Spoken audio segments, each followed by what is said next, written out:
3-2 ተሸንፈናል። ማን 3-2 መሸነፋችን ብቻ አይደለም የሚያናድደው ነገር በጣም ቅጥል የሚያደርገው እንደሆነ ታውቃላችሁ።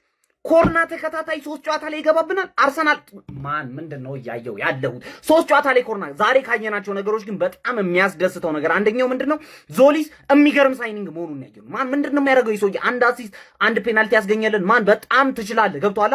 ፕሪሚየር ሊግ ላይ ነገር መድገም አለበት። በጣም ነው የምትችለው። ማን ኗኔሪን አምና ለምንድነው ያዋስ ነው ቆጨኝ። ማን ሰከንድ አፍ ላይ ምን አይነት ጨዋታ ነበር ስትጮት የነበረው አንተ?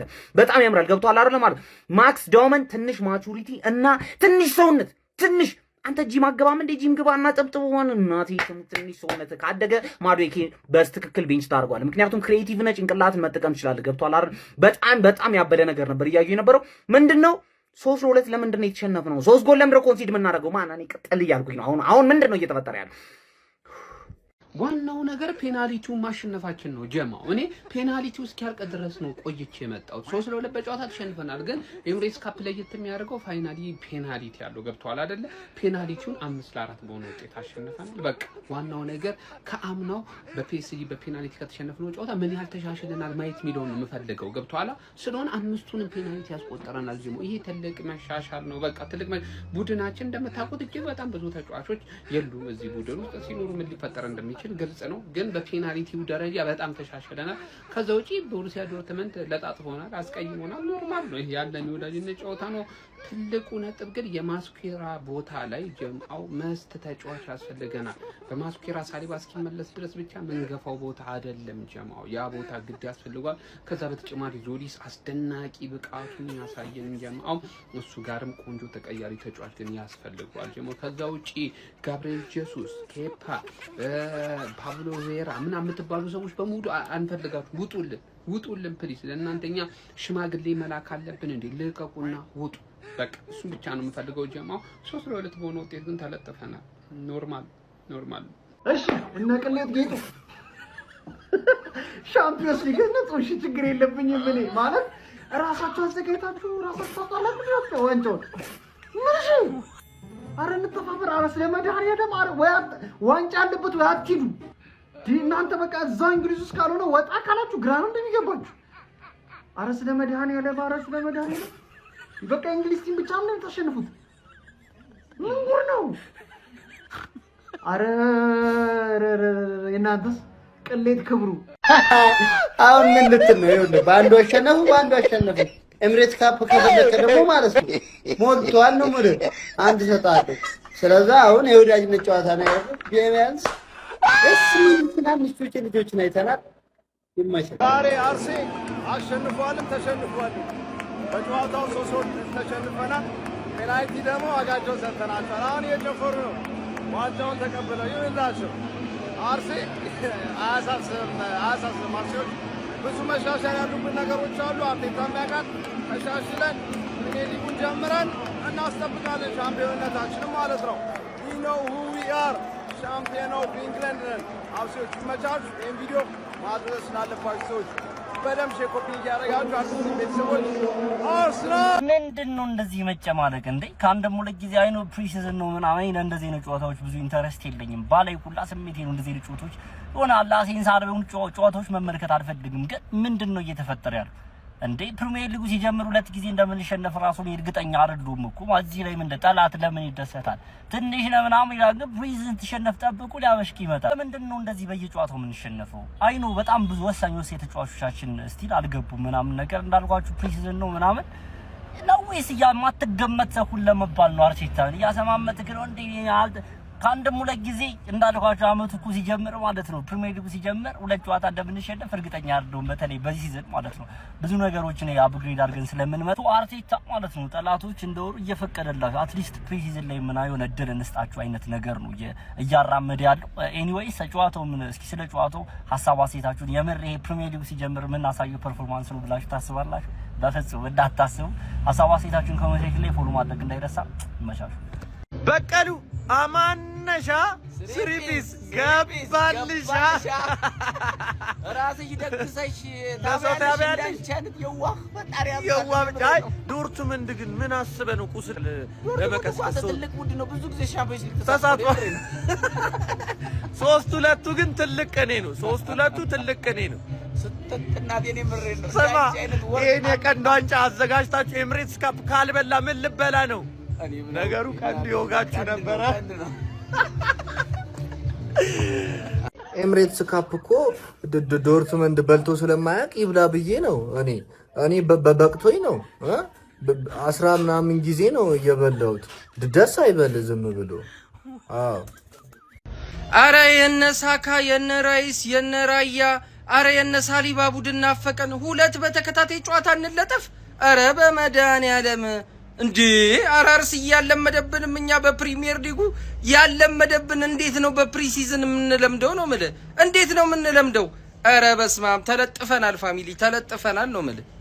ይዟት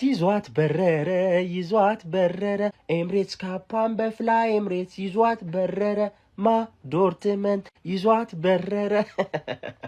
አሁን በቤንቺን የገባን ምናምን ብላችሁ ሰበብ እንዳትፈጥሩ። እንደውም ቀይራችሁ ያስገባችኋቸው ተጫዋቾች ጎላ ገቡላችሁ። እነ ኗኔሪ ጎላ ገቡ። ያራዳች እስኪ ማን ያልገባ እዚህ ውስጥ ተመልከቷቸው። ማክስ ዶመን፣ ቪክተር ኬሬሽ፣ ማጋሊሽ፣ ካላፊዮሪ፣ መስኩዌራ፣ ሃቨርት፣ ስኬሊ፣ ቤን ዋይት፣ ኦዲጋርድ፣ ዞሊስ ማን ቀረኝ? 1-2 ተጫዋች ቀረኝ ብለህ እንዲህ ትለጠለጣለህ? የሆነ ተጫዋች ምናምን ከተጎዳ ትቸገራለህ ነው? ያለ ሳሊባ አትችልም? ራይስ ከሌለ ቡድን 0 ነው ማለት ነው? ምንድን ነው? አምና አስታውሳለሁ 3 ጎል እኛን ያስቆጠርንባችሁ፣ 3 ጎል ያስቆጠርንባችሁ በሜዳችሁ መጠን 3 ጎል ማን ነው የሚያገባብን ባካችሁ ነበር አምና ስትሉ የነበረው። ዘንድሮ ደግሞ በተቃራኒ ይኸው ፕሪሲዝኑ ጀምሮ አሁንም ኤምሬትስ ካፕ የእናንተ ውድ ዋንጫ ላይ ሁላ 3 ጎል ካላገባችሁብን ሙተን እንገኛለን አይነት ነገር ነው እየተመለከትን። ምንድነው ቬራ ወያለው እየተለጠለጠው ነው የሚለው አይገልጸውም። እስኪ ሼር ኮፒ ሊንክ ሪፖስት እያደረጋችሁ አድርሱላቸው። ይመቻችሁ። ረበለን ዶርትመንድን ወቅጠን ለነጋሪ ሳናስተርፈው መላክ መቻላል። እኔ እኮ ማለት ነው የወዳጅነት ጨዋታ ነው ምናምን ብዬ ልተዋችሁ ነበር፣ ግን ፎዋድ ቀድሞ እንደዚህ ሲዝት ነበር። እሺ እና እኔ ምን በቃ አይዟችሁ፣ ሌላ ምን ይባላል? አይዟችሁ ያጋጥማል። አረ ሰዎች አርሰናል ምን ይሆናል? ተሸንፏል። ዛሬም ሁለተኛ ተከታታይ ፕሪዝን ጌም ላይ ተሸነፈው። ሁለት ተሸንፏል በዶርትመንድ። ከዚህ በፊት ደግሞ በቤቲስ 3-1 ተሸንፎ ነበር። ቀጣይ ጨዋታው ከኮሞ ጋር ዌንስዴይ ይጫወቱና ልክ የዛሬ ሳምንት ኮሚኒቲ ሺልድ ከሲቲ ጋር ይጫወታል። ብቻ አርሰናል አንዱና ዋነኛው ችግሩ የሆነው ኬፓ ነው። ብቻ ግን ይሄ ነገር መቆም አለበት። ስፔሻሊ ከኮሞ ጨዋታ በላይ ይሄንን ጨዋታ ያው አርሰናል በዋንጫ ቢጀምር ኢትውድ ቢ ቤተር ፎር ዘ ሲዝን። አርሰናል ዛሬም ሌላ ሽንፈት አስተናግዷል። በቦርሻ ዶርትመንድ 3-2 ተሸንፏል። አርሰናል እንግዲህ በኤምሬትስ ካፕ በቦርሻ ዶርትመንድ የ3-2 ሽንፈት ያስተናግዱ የቦርሻ ዶርትመንድን ጎሎች ሳሙኤል ኢናሲዮ ካሬትሳስ እና ጋዶ ማስቆጠር ችሏል። አርሰናል ደግሞ ኢታን ዋኔሪ እና ቪክቶር ዮኬሬሽ ናቸው ጎሎቹን ማስቆጠር የቻሉ። አርሰናል እንግዲህ ቀደም ሲል በሪያል ቤቲስ 3-1 መሸነፋቸው ይታወቃል። አሁን ደግሞ ሌላ ሽንፈት አስተናግዷል በቦርሻ ዶርትመንድ 3-2። በጨዋታ ቢሸነፉም ግን በመለያ ዓመት 5-4 ማሸነፍ ችሏል። በኤምሬትስ ካፕ ግን የ3-2 ሽንፈት አስተናግዷል። አርሰናል 5 ዶርትመንድ 4። ያው ፔናልቲ ያለበት ችግራችን እንትን እኮ ቻምፒዮንስ ሊግን በፔናልቲ ነው ያጣነውና ለዛ ነው ወደ ፔናልቲ አምርቷል ጨዋታው። በፔናልቲ 5-4 አሸንፈናል። ስለዚህ 90 ደቂቃው እንደወራ ተጠብቁ። ራሴ ያዘጋጀሁት ዋንጫ ነው። 90 ደቂቃ ብሸነፍ በፔናልቲ አሸንፋለሁ። በቃ ምን ታመጣለህ? በፕሪሲዝን ቃጠሎ እንደው ስማቸውን ማለት ነው እያንዳንዷን እየጠራው እሞልጫት ነበር። ግን ችግር የለውም። ዛሬ እንደ ያበርታና አርቴታ ማድረግ ያለባችሁን እናንተ ታውቃላችሁ። አርሰናል በዚህ ክረምት የዙር መስኮት ላይ ማለት ነው ተከላካይ ካላስፈረመ ራሳቸው ላይ ፈርደዋል ብላችሁ የምታነሱትን አይነት ግምት መለምት ሀሳቦች እንድትሰነዝሩ በጣም የሚያስገድድ ፐርፎርማንስ ላይ ያየነው በሜዳቸው ኤምሬትስ ስቴዲየም ላይ በቦሩሲያ ዶርትመንድ 3-2 ተሸንፏል። በኤምሬትስ ካፕ ፋይናል ጌም ነው። ዋንጫውን እዚሁ ማስቀረት ሳይችሉ ቀርቷል። የፕሪሲዝን ተከታታይ ሁለተኛ ሽንፈታቸው ሆኖ ተመዝግቧል። ከዛሬው ጨዋታ ጋር በተያያዘ ልናነሳ የምንችለው አንድ ፖዚቲቭ ነገር ከአርሰናል ጋር በተያያዘ ስጋቱን እመጣበታለሁኝ። ክሪስቶፍ ዞሊስ በጣም ይገርም ሳይኒንግ ጋይስ፣ ጥሩ ነው። ቦዝ ፉትር ነው። ቀኝ ነው ስትሉት በግራ ይንቀሳቀስባቸዋል። በግራ ኳስ ሊመታ ነው ስትሉ ደግሞ አሸማቋ አንዳንዴ በቀኝ። በሁለቱም ብቻ ማይገመት አይነት ፐርፎርማንስ የሚያሳይ አይነት ልጅ ነው። በጣም ጥሩ አቅም ያለው ልጅ መሆኑን በድጋሚ ያሳየበት ይመስለኛል። ኤምሬትስ ስቴዲየም ላይ የተደረገ መርሃ ግብር ነው። ኢታን ዋኔሪ ጎል እንዲያስቆጥር ምክንያት ነበር። ከዛ ውጪ ሁለተኛውን ጎልም ቪክተር ዮኬሬሽ በፍጹም ቅጣት ምት እንዲያስቆጥር ፍጹም ቅጣት የተሰራበት ተጫዋች ክሪስቶፍ ዞሊስ ነውና ይሄ የ24 ዓመት ግሪካዊ በዚህ ዓመት ገና ጥሩ በጣም ስካውቲንግ ሲስተማቸውን ከአርሰናል እግር ኳስ ክለብ የዝውውር ምልመላ ፖሊሲ ጋር በተያያዘ በጣም አይናቸው የንስር አይን መሆኑን እያየንበት እንገኛለን። በዚሁ የሚቀጥል ከሆነ ፕሪሚየር ሊግ ላይ ማለት ነው። ሌላው ስጋቱ የሚነሳው ክርስቲያን ሙስኬራ። እኔ ክርስቲያን ሙስኬራ እውነት አሁን የሮሜሮ አድናቂ ምናምን ስለሆንኩኝ ሮሜሮ ሲጀመር ትልቅ ለሚገባው ተጫዋች ነው። ግን ቤዚክሊ በቃ አርሰናል በዛም ወሰዳችሁት በዚህ ሶል ካምቤል 2.0 ኤኬ ሮሜሮን ሊሆን ይችላል። ካልሆነ ኮንሳ፣ ካልሆነ አንድ ተከላካይ ብቻ ኢቫን ፍራስኔዳን ጨምሮ አይዶ ነው ብቻ ማንም ይሁን ባላቸው አቅም ተረባርበው እንዲሁም የፊት መስመሩን ትተው ማለት ነው ተከላካይ ላይ ፎከስ ቢያደርጉ የተሻለ ነው። አይ ነው ገና ቲምበር ምናምን ገና ነው። ዋይት ነበር ገብቷቸዋል። ጋብሪኤል ማጋሌሽን ለማጣመር በሚደረግ ሂደትና ጥረት ጋር በተያያዘ ፕሮባብሊ ቲምበርን ሊጠቀም ይችላል። ግን 3 ወር ቀላል አይደለም። 3 ወር ቀላል አይደለም። ክርስቲያን ሙስኬራ ጭራሽ እምነት የሚጣልበት ተከላካይ መስመር ተጫዋች እንዳልሆነ በጣም ሼኪ ነው። በቃ እንትናቸው ምንድነው ዲፌንስ ላይ ናቸው እና ከአርሰናል እግር ኳስ ክለብ ጋር በተያያዘ ይሄ መስተካከል ያለበት ርዕሰ ጉዳይ ስለመሆኑ መናገር ትችላላችሁ ማለት ነው። ሌላው ልናነሳ የምንችለው ነገር አዲሱ ፈራሚ ብሩኖ ጊሜሬሽ በ75 ሚሊዮን ፓውንድ የወጣበት የ8 ዓመት ብራዚላዊ ለኤምሬትስ ስቴዲየም ተገኝቶ እንግዲህ ሁሉንም የአርሰናል ደጋፊዎች ተዋውቋል ማለት ነው። ፕሮባብሊ ቀጣይ የሚያደርጉት ጨዋታ ላይ ይሰለፋል ከኮሞ ጋር ከሴክስ ፋብሪያሱ ቡድን ኮሞ ጋር ጨዋታቸውን ያደርጋሉ ማለት ነው አርሰናል። ከዛ በኋላ እንግዲህ በካርዲፍ ስቴዲየም ላይ ዌልስ ላይ የኮሚኒቲ ሺልድ ጨዋታቸውን ከማንቸስተር ሲቲ ጋር በማድረግ የሚቀጥሉ ነው የሚሆነው። የአርሰናል የተከላካይ መስመር ግን ትልቅ ጥያቄ ምልክት የሚነሳበት መሆኑ በድጋሚ የታየበት ነውና በዚህ ዙር መስኮት ፊክስ ማድረግ እንዳለባቸው ሳይታለም የተፈታ ስለመሆኑ መናገር ትችላላችሁ። ሀሳባችሁን ኮሜንት ላይ ፎሎ ላይክ ማድረግ እንዳይረሳ ጋይስ። እኔ የምለው ቆይ አርሰናሎች ምን አድርገውን ነው በኬፓ የቀጣናቸው? በቃ እኔ የቼልሲ ግፍ አርሰናል ላይ እኔ አላቅም። በቃ ደግሞ ይችላል ብለው ነበር በ4 ሚሊዮን አገኘ ነው። አሁን ላይ አርሰናልን ሳየው ማለት ነው በቃ ይሄ መደሰት መዝናናቱ ቀርቶ እያሳዘኑ ይመጡ። በተለይ ኬፓ ባለፈው የገባበት ጎል አይታችሁታል። ሁለቱም ጎል ዛሬም ጸዴ ጎል 3 ቅማ ወጣች ፈርስት ሃፍ ላይ በቃ ሂዱጣ ተባለ። በቃ ሂዱጣ። እኔ ራያ የሆነ ነገር ከሆነ አርሰናል ፈጣሪ ይርዳችሁ። በቃ ይሄ ፕሪሲዝን ነው ምናምን አውቃለሁ። በቃ ፕሪሲዝን መዘጋጃ ነው ምናምን፣ ግን ደግሞ ከሱ ውጪ እንደማትችሉም ከሱ ውጪ በረኛችሁ እንደማይችልም እያያችሁ ነው። የቼልሲ ግፍ ግን የሆነ ቀን ዋጋ ያስከፍለናል። አርሱዬ ምንሽ ነው ደጋሚ ደርሶ መልስ ተለጠፍሽ። ቀጣይ ሳምንት ደግሞ እኔ ነኝ የምለጥፍሽ። ለማንኛውም አርሰናል በኤምሬትስ ካፕ 3-2 በሜዳው ተሸንፏል በዶርትሙንድ ማለት ነው። እና አሁን የአርሰናል ደጋፊ መጥቶ ምን ብሎ እንደሚሰክስ ታውቃለህ? ሲጀምር ፕሪሲዝን ስለሆነ ነው ምናምን። አዎ እንደዛ እያልክ አመቱን ትጨርሳታለህ። ዘንድሮ ቶፕ 4 ይናፍቃል ነው የምልህ። ቶፕ 4 ይናፍቃል። ቀጣይ ሳምንት ደግሞ ተዘጋጅ። ቀጣይ ሳምንት የአመቴን በጣም ደስተኛ እንደሆነ የማደርገው አንተ ላይ ተደብሬ ጀምሬ ነው። ለማንኛውም ያቺ አንድ ዋንጫ ሰከረቻችሁ በቃ። ከዛ በኋላ ጠፋባችሁ። ያቺንም እንዴት እንደበላሽ ታውቂያለሽ። ካሁን በኋላ እዛጋ አደርሽም። አየየየየየየየ ቁረጥ ራሷን ጎያልይ የሆነ ነገር ትዝ አላለህም? የሆነ ነገር ረሳሁት። ምንድን ነው የምትረሳው? ምንድን ነው አንተ አረጀህ እንዴ? ገና አንድ ፍሬ ልጅ አይደለህ እንዴ? አትርሳ እንጂ እንዴ። ብትረሳት ምን ያስታውሳለሁ እንዴ? ረሳ እንዳትረሳ አስታውሰው እንዴ። ምንድን አንድ ፕሪሚየር ሊግ በላው ብለህ ያሳደገህን ጠኔን ያራገፈልን ኤምሬትስ ካፕ ትሸመጥጣለህ እንዴ? ወያላ ስታገኛውን መለወጥህ ነው እንደዚህ ያዋጣል? እንደዚህ ነው። አሁን ቀጣይ ዓመት ወንድም ጥላን ትቀይሯለህ። እሱ ሻምፒዮን ጊዜ ሜዳው አንተ ታዋረደኛለህ እንዴ? ካልቸር ካልፋት ተቀመጠ እንዴ? የምናባህ መወዳጀት ነው።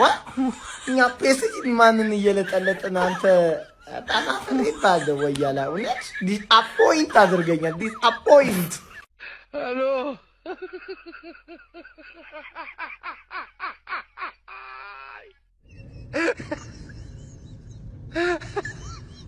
ጌነርስ እንዴ መድፎ የት አለ? በሁለት ጨዋታ 6 ጎል ላይ ጠጣሽው። በተከታታይ ሽንፈት 2 ጊዜ ተለጠፈች።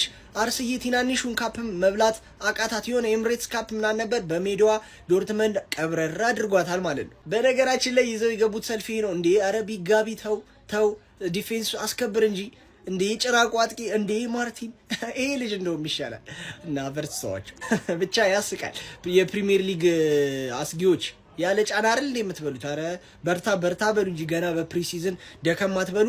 ለማንኛውም ግን 3 ቀን በተከታታይ እግዚአብሔር 3 ቀን በተከታታይ የሚገራርም ትኬት ዋኔክስ ላይ ያሳክተናል። ይቺን ናውን ፕሬዲክሽንስ የምትለውን የቴሌግራም ቻናል መቀላቀል አትርሱ። ፕሮሞ ኮድ ደግሞ NAHOX በዚህ ተመዝገቡ። ዋኔክስ ላይ የመጀመሪያ ዲፖዚት ታደርጉ ቦነሳችሁ መቀበል ነው። እዴ የፕሪሲዝኗ ቤቲ ኢዝ ባክ ስትሰጪ ደግሞ አከለኪም አንቺ እዛም 3 እዚህም 3 ነው የሰጠሽው። ደግሞ አከለኪም አትጾሚም ራሱ። አንዳንዴ እኮ ጾም እኮ አለ እኮ አንዳንዴ እኮ እንዴ የፕሪሲዝኗ ቻምፕ ምን እሺ የአምናው ቻምፕ እንደዛ አይደረግም እኮ እንደዚህ አሰጣጥ። ጭራሽ ደግሞ ኤምሬትስ ካፕ ራስሽ አዘጋጅተሽ ራስሽ የምትበይውን ደገምሽው ወያሊት። አይ ይኸውልሽ እዚህ አውሮፓ ስትዞሪ በሽታ ይዘሽብኝ እንዳትመጪ፣ በሽታ ፕሪሚየር ሊጉ ላይ ይዘሽብኝ እንዳትመጪ። ይኸው ተለጠፈች ደግሞ አናዘር ኢምፖርታንት ፕሪሲዝን ወርክአውት ኤክሳቸው ላይ እኮ ነው። ግን ማለት ነው እኛም ቋጠሯችንን እያላቀቅን ነው። በዶርትመንድ አርሰናል 3-2 ቀምሷል። ደግሞ ቆንጆ ጎል ነው እየገባባችሁ ያለው። እንዴት ነው ፎቃ ቀውያላ ቪኒን እንፈልጋለን። ቤትን አጽድተህ ጠብቅ መጀመሪያ፣ አትንፏቀቅ። ባርኮላ በቃ በስለት የተገኘ ልጅ ይመስል አንድ ያሸንፋችሁ በቃ። እኔ ማቻ ነኝ እስካሁን፣ ግን ዙሮ ሙድ መያዜን ማንም የከለከለኝ ነገር የለም። ተለጠፈች ጋይስ፣ የምሬን ነው። 2 ሳምንት ተሰጣት፣ 1 ሳምንት ታሸንፋለች። ወያላው ምንድነው የበቀሉ ፋንታ አንቺ ላይ ያደረብሽ እንዴ? ወይኔ ራስሽ አዘጋጅተሽ ራስሽ ደግሰሽ አጣሽው ዋንጫውን። ወይኔ ወዬ አሁን ራያን እንዴት ነው ቻምፒየንስ ሊግ፣ ፕሪሚየር ሊግ፣ ካራባኦ ካፕ እና ኤፍኤ ካፕ አንተ ብቻ ነው የምትጫወተው? ምክንያቱም ሌላኛው በረጁ ለሁለት ካሉኑ በስተቀር አይችሉም። አርሰናል 1ም 2ም 3ም 4ም ዋንጫ መብለክ ከፈለገ አንተ ብቻህን ነው መግባት ያለብህ ብለህ እንዴት ነው ለሱ የምናስረዳው? ሌላው ደግሞ ማጋለሽ ያለ ሳልባ ባዶንክ እንዴት አለ ሁለተኛው ጎል ምንድነው? እንዴት ነው እንደዛ ሊገባብክ ይቻለው እንዴ? ማርክ ማድረግ እንዴት ነው የሚከብድክ? በቃ ያለ ሳልባ ይሆንልህም ማለት ነው። ሌላኛው ደግሞ ራይስ አርሰናል ያለንተ ባዶ ነው። በቃ ና ግባ፣ እንዴትም ሆነ ተጫወት። ከፈለክ ኳስ አትንካቁም። በቃ ዝም ብለክ እንዴ ባዶ እኮ ነው ያለንተ እንዴ። ምንድነው የምናደርገው? እሺ እንዴ ኬፓ ኳስ አትፈልግም። በቃ ተውጣ እንዴ። ጄሱስ በቃ እዛ እየጠሩክ ነው። መሄድ ነው ያለብህ እኮ ወንድሜ። ምንድነው እዚህ የምትሰራው? ለምሮ በግድ ውደዱኝ ምናምን የምትለው እንዴ? አንተ የግድ ኮኪ መዛዛፍ መጋበዝ አለበት እንዴ አንተ እንድትወጣ? ምንድነው የምትፈልገው እንዴ? በቃ አርሰናል ይሄን የሚፈልገው ሲቀጥል በዚህ ዋንጫ ልታበሽቁ ነው የምትችሉት። አትችሉም። እሺ አትችሉም። ምንም ነው ለኛ ይሄ ዋንጫ። እሺ ይሄን ሁሉ አመት ስንበላው ዝም ብለን ምናምን ነው ሲጀምር። ኤምሬትስ ካፕ ማለት እኮ የባል ዶሮ በሉት እኮ በቃ። ማንም የመንገደኛ ነው እንጂ የሚበላው የቤቱ እኮ ብዙም አይደለም። በቃ እንዴ ለውጭ ሰው ጋበዝን ሀላስ በቃ ምንድነው የምትሉን እንዴ? ዞሊስ ጎበዝ ቪኒን ያስረሳህን እውነት ይቅርታ ስለጮኩት አንተ ምንም አላረክ እነዛ ናቸው እንጂ። መድፈኞቹ አርሰናሎች በወዳጅነት የኤምሬትስ ካፕ ጨዋታ ከዶርትሙንድ ጋር ያደረጉት ፍልሚያ በዶርትሙንድ መደበኛው ጨዋታ ክፍለ ጊዜ 3-2 አሸናፊነት የተጠናቀቀ ሲሆን በፔናልቲ ሹታውት ግን መድፈኞቹ አርሰናሎች 5-4 በሆነ ውጤት ማሸነፍ ችሏል። በዚህ ጨዋታ ላይ ለመድፈኞቹ ሁለቱን ጎሎች ማስቆጠር ችለው የነበሩ ተጫዋቾች ቪክተር ዮኬሬሽ በፔናልቲ እንዲሁም ደግሞ ኢታን ንዋኔሪ በክፍት ጨዋታ እንቅስቃሴ ነበረ። ኢታን ንዋኔሪ ላስቆጠረችው ጎል አሲስት ማድረግ የቻሉት ተጫዋች አዲሱ ፈራሚ ዞሊስ ነበረ። ዞሊስ አስደናቂ ጊዜን በወዳጅነት ጨዋታዎች ላይ ለመድፈኞቹ አርሰናሎች እያሳየ ይገኛል። ለማንኛውም እናንተ ስለ ውጤቱ ምን ትላላችሁ? ሀሳባችሁን አጋሩኝ። የፕላስ ምልክቱ መጫ እንዳትረሱ። ደግሞ እንደገና አርሰናል ከቦሩሲያ ዶርትሙንድ ያደረጉት የኤሚሬትስ ካፕ የፍጻሜ ጨዋታ በቦሩሲያ ዶርትሙንድ 3-2 አሸናፊነት ተጠናቋል ማለት ነው። እንግዲህ አርሰናል ሁልጊዜ በየአመቱ ራሱ እያዘጋጀ ራሱ የሚበላው ኤሚሬትስ ካፕ ራሱ በዚህ አመት ግን አልተሳካም ማለት ነው ለዶርትሙንድ ነው። ባለፈው 3-1 አሁን ደግሞ 3-2 ተከላካዩ ጠንካራ ነው የተባለው በዚህ አመት ግን እያፈሰሰ ይመጫጩ። አሸናፊ ቲም ስገነባ ተሸንፈ ራሱ በፔናልቲ እንድታሸንፍ ትደረጋለህ። ይሄ ነው አርሰናል። ማንሽም በምንም አመጣው በምንም አሁን ይሄን ከዶርትሙንድ የነበረውን ጨዋታ አሸንፎታል። አያያችሁት ነው 5-5 መታ ጁምቤ በቃ ይሄ ነው አሸናፊ ቲም። ታውጣዋለ። የዘንድሮን አርሰናል ማንም ሊጉ ላይ አያሸንፈውም። እኛው ነጋ ነው ሪከርዱ ያለው፣ እኛው ነን የምናሻሽለው። 60 ጨዋታ ነው የምናሸንፈው ዘንድሮ ፕሪሚየር ሊጉ ላይ። ያው ግጥሚያው ሸጋ ነበር ነው የምንለው። ከዶርትመንድ አጥቂ ኬፓ የሚባለው እንግዲህ የአርሰናልን ማሊያ ለብሶ ለዶርትመንድ እያጠቃ እሱ ከበደን። ቼልሲ ኬፓን ውሰድ 5 ሚሊዮን ልስጥህና ጨጓራ ሚነካ ግን ይሄ ጉበት ሳምባ ምን ልክ እንደማዱኬ ጨጓራ ብቻ ነክቶ የሚተወኝን ሽጥልኝ። ኬፓኩ ኩላሊት ጭምር ነው የሚነካው ከጨጓራ አልፎ። አረ ቢስሚላህ ደግሞ ምንድነው? ስንት አይነት ችግር ነው ያለብን። ጭራሽ በሜዳችን ይሁን በደጋፊ ፊት ላፍ አድርገውን ይሄዱ እንዴ እንዳለ። በተለይ ሃቨርት የሚባል ጨዋች መሃል ሲጫወት ቤን ዋይት የሚባል ሰው ዞሊስ እንዴት አባህ ነው የምትችለው? በአላህ ዮኮሬሽ ግን እኔ ከይቅርታ ጋር ማለት ነው ወላሂ ለአዚም ስፖርቲንግ የሆነ ቀይሮ ማስክ እንዲ ቢያጥቡት በደንብ ሌላ ሰው ነው። እኔ ስፖርቲንግ ማቆ ሰውዬ ነው ይሄ።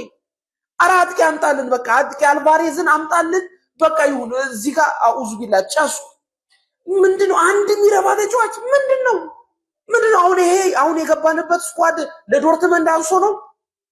አረ ግን ከፓ አላህ ያቃ አርሰናል ለ6 ዓመት በተከታታይ ያለምንም ከልካይ ሲያነሳው የነበረውን ቻምፒዮንስ ሊግ በቦርሲያ ዶርትመንድ ተነጥቋል። አረ በስማ እንዴት ነው ማችሉት? በተለይ ደግሞ በረኛው አረ በስማ ኦናና ይማረን። የእውነት ነው የምላችሁ ኦናና ይማረን። ዝም ብሎ ነው ጎል የሚገባበት። በቃ ይሄ ነው ቋሚ መሆን ያለበት። ሲጀመር ቀጣይ ዓመት ለፕሪሚየር ሊግ የሚሆን ተጫዋች ሲጀመር ለሻምፒዮንስ ለምን ታሰብልፈታላችሁ? ለፕሪሚየር ሊግ ነው የሚሆነው። ለማንኛውም የኤምሬትስ ካፕ ዋንጫን እንግዲህ ቦሩሲያ ዶርትሙንዶች 3-2 በሆነ ትዝታ ቀስቃሽ በሆነ ውጤት ማሸነፍ ችለዋል። ቦሩሲያ ዶርትሙንዶች የውርደት ዘመን ጅማሩ ይላል። በቃ ይሄ የውርደት ዘመን ጅማሩ ነው። አርቴታ ራሱ ለምንድነው ቪኒን ያላስገባው? ለምንድነው ቪኒን በዛሬው ጨዋታ ላይ ያልተጠቀመው? በጣም ነው ግራ የገባኝ። ጭራሽ ራስሽ አዘጋጅተሽ ራስሽ መዋረድ ጀመርሽ። ያለሽ የአመቱ የዋንጫ ተስፋሽ ይሄና ይሄ ብቻ ነበር። አሁን ይሄንንም አጣሽ። ምን ሊኖርሽ ነው ከዚህ በኋላ? ራስ አዘጋጅተህ ራስ መብላት ያቅታል። ለማንኛውም የውርደት ዘመን ጅማሩ አሁን ጀምሯል ማለት ነው። ገና ካሁን ኤሚሬትስ ካፕ ብሎ ጀምሯል የውርደት ዘመን ጅማሩ። አናዘር ዋን ይላል አባቴ። ገብቶላል። ምንም አባት አታመጣም። አሁን ቲማችሁ ኮኔ ነግሬያለሁ። እንደ ሌስተር ሲቲ በድንገት ቻምፒዮን የሆነ ቲም ነው እንጂ እኮ የቲም ምንም ቻምፒዮንነት የሚመጥነው ቲም አይደለም። 2 ጊዜ በተከታታይ ትለጠለጣለ። ደምነኛ ኔ ፕሪሲዝን ነው ምናምን የሚባል ነገር የለም አባቴ። በገዛ ሜዳ በደጋፊ ፊት ተጫውተ ነው የተለጠለጥከው። ይሄን ማወቅ አለበት። ተለጥልጣል ልጥልጥ ገና ምን አይተ ከዚህ ከጀመርኩ ደግሞ አስበው ሊጉ ላይ አስካካለው ማለት ነው። ይሄ ከባድ ነገር ነው። እንዴ ቲማችሁ ማሻሻል አለበት። ቻምፒዮን እንደዚህ አይደለም የሚጫወተው። እንዴ ምንኛ ነው ሰሰቷል። ግን ገብቶላል። ምንም ልታመጣ አትችልም። ለማንኛውም ለጀማው እንዲደርስ ሼር፣ ኮፒ ሊንክ፣ ሪፖስት ማድረጋችሁ እንዳይዘነጋ፣ ፎሎው እንዳይረሳ። ይቻማቻራዳ ልጆች መድፈኞቹ አርሰናሎች ተከታታይ ሁለተኛ ጨዋታ ተሸንፈዋል። በወዳጅነት ጨዋታ በሜዳቸውና በደጋፊ ፊት ያደረጉትን ፍልሚያ በቦሩሲያ ዶርትሙንድ 3-2 ተሸንፈዋል። ኤሚሬትስ ካፕ ባለፉት ተከታታይ ዓመታቶች አርሰናሎች ሲያነሱ የቆዩት ቢሆንም በዛሬው ጨዋታ ላይ ግን በዶርትሙንድ በመሸነፋቸው ምክንያት ይህንን ዋንጫ አጥተውታል።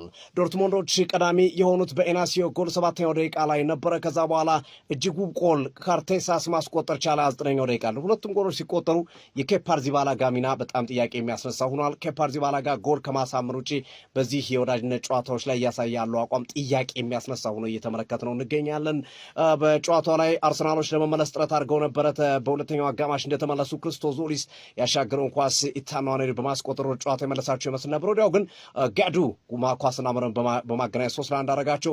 አርሰናል እንደገና በፔናልቲ ክርስቶዞሊስ ተጠልፎ የተገኘችውን ፔናልቲ ቪክቶር ኮርሽ ማስቆጠር 3-2 አድርጓቸው ነበረ። ክርስቶዞሊስ በ3 የወዳጅነት ጨዋታ የ5ኛ ጎል ተሳትፎ ማድረጉ ለአርሰናሎች እንደ ትልቅ ተስፋ ይታያል። ኢታን ንዋኔሪም ተቀይሮ ገብቶ ያሳየው እንቅስቃሴ ድንቅ ነው። ኢሊያን ሚሌም የኬፓን ቦታ እንደሚረከብና የዴቪድ ራያ ምክትል እንደሚሆን የሚያሳዩ ፍንጮችን በዛሬው ጨዋታ ላይ የተመለከትንበት ሂደት እንመለከታለን። አርሰናል ሌላው የዛሬው ቀን አስደሳች የሚያደርገው ብሩኖ ጊማሬሽ ከደጋፊዎች ጋር መተዋወቁ ብቻ ነው። ከዛ ውጭ ግን የውጤቱ ነገር አሳሳቢ ይመስላል። አርሰናል በቀጣይ ጨዋታዎች ላይ መሻሻል ይኖርበታል። ቀጣይ ሮብ ከኮሞ ጋር ከሴስክ ፋብሪጋስ ቡድን ጋር የወዳጅነት ጨዋታውን ያደርጋል። ከዛ በሚቀጥለው ሳምንት እሑድ በኮሚቲ ሺልድ ከማንቸስተር ሲቲ ጋር የዋንጫ ጨዋታውን ያከናውንና ከ2 ሳምንት በኋላ በሚመጣው አርብ ማለት ነው የፕሪሚየር ሊግ ጨዋታውን ከአዲስ አዳጊው ኮቨንተሪ ሲቲ ጋር የሚጫወት ይሆናል። የአርሰናልን አቋም እንዴት ያያችሁት ነው? ከ3 የወዳጅነት ጨዋታ 2ቱን ተሸንፏል። የዛሬውን አቋምስ እንዴት ያያችሁት? ታሳብስጡበት። የፕላስ ምልክቱ በመጫን ፎሎ ያድርጉ። ይህ ትረታስሊ ስፖርት ነው። ይመቻች። ምንም የሚሉት ሾርኔ ነው። ዶርትሙንድ ዩናይትድ 3-2 በኤምሬትስ አሸንፏል የሚለውን ነገር ለማስታወስ ነው። በአንድ ጨዋታ አንዴ ነው መሸናነፍ ያለ። 2 ፔናልቲ ለራስ የምታመቻቸው ነገር የለም። እድሜ ይስጠን። ገና ብዙ እናያለን ዘንድሮ።